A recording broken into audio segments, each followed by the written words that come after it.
I had a request a while back to demonstrate how I do a leak down test.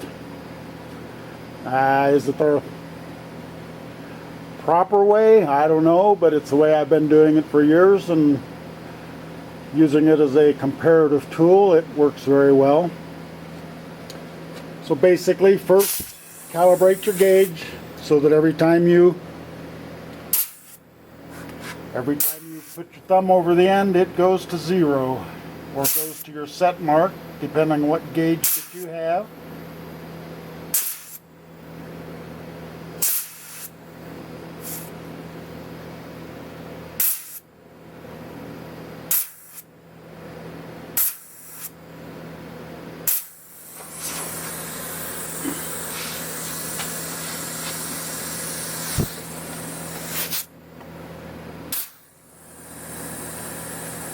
And the bike is all warmed up. I usually like to see a barrel temperature of about 250 degrees is what the temperature I normally use. Screw your adapter into the spark plug hole.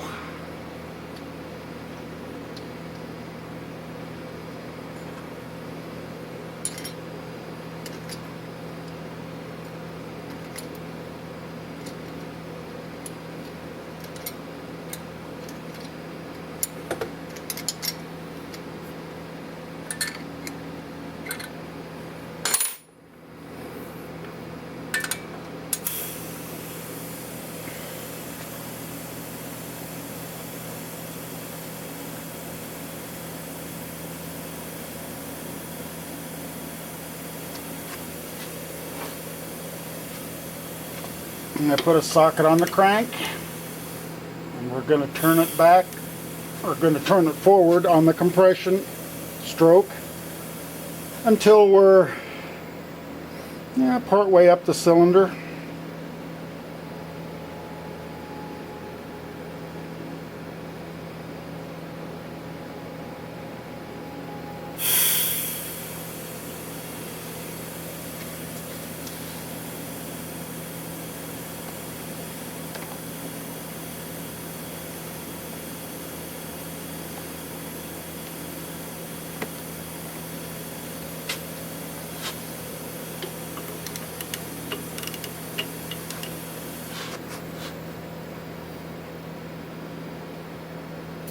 So you can see there we got a nice reading, about 7%, which I'd say is pretty darn good.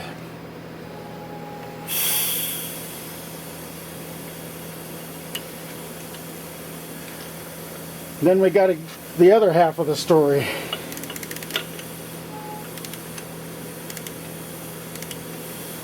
Basically, you rotate the other engine the other direction. It's going to load the rod and piston to the other side of the cylinder. And if everything is nice and the pistons are stable, we will get about the same reading.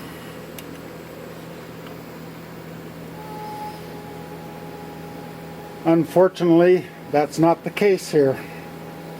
We've got 7% leak down as it's rotating forward into the compression stroke. We have 18% leak down on the power stroke side.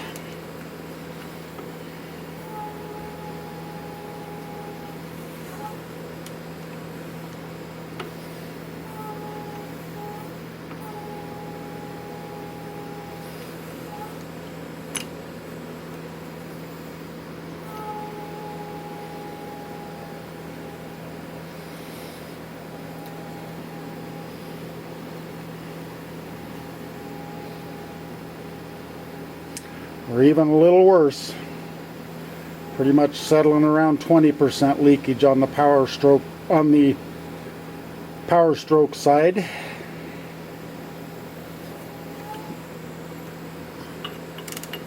And we'll double check it.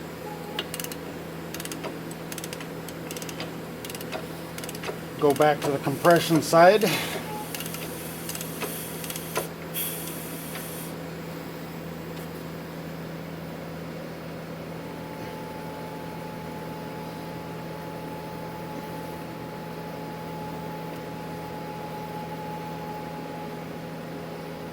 where we're showing about 7.5 or 8% again.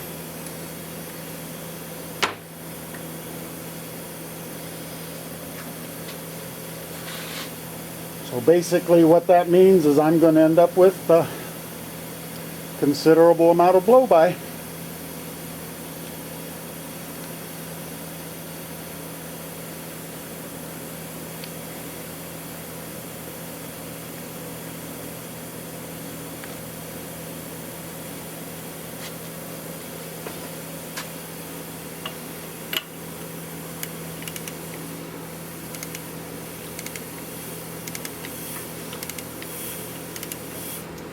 What I'm going to do now is go for top dead center, which probably will be somewhere between the two readings I had before.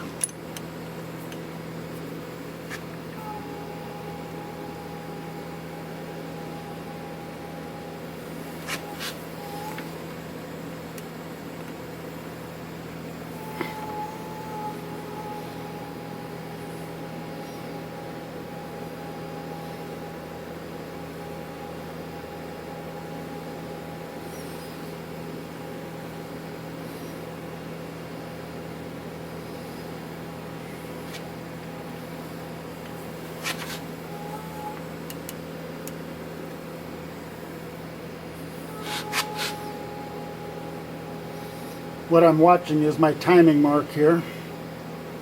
So there is top dead center.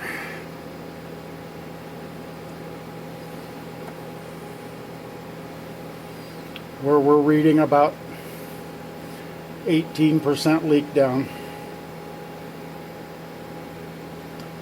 As it goes beyond top dead center and gets to the compression side of things, the piston loads to the other side of the wall and the leak down gets a lot better.